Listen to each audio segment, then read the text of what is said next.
कौए की समझदारी। घने हरे भरे जंगल में जहां हर तरफ हरियाली और जीवन था, एक वर्ष कुछ अलग ही हुआ। वर्षा ऋतु आई और चली गई, पर बारिश का कोई निशान नहीं था। नदियों का पानी सूख गया और पेड़ों के पत्ते मुरझा गए। जंगल के प्राणी जो कभी खुश और जीवंत रहते थे, अब भूख और थकान से जूझ रहे थे।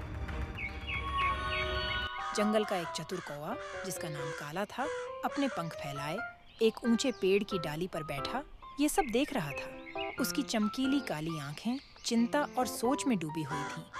काला ने सोचा, मैं यूं ही बैठकर अपने दोस्तों को परेशान नहीं देख सकता। मुझे कुछ करना होगा।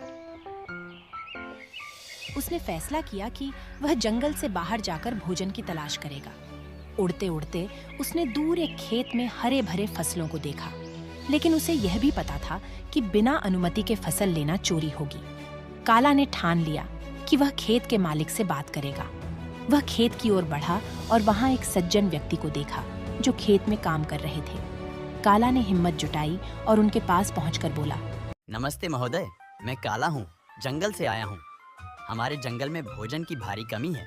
क्या आप हमें कुछ अनाज दे सकते हैं? खेत के मालिक ने काला की बात सुनी और उसकी ईमानदारी और साहस की सराहना की।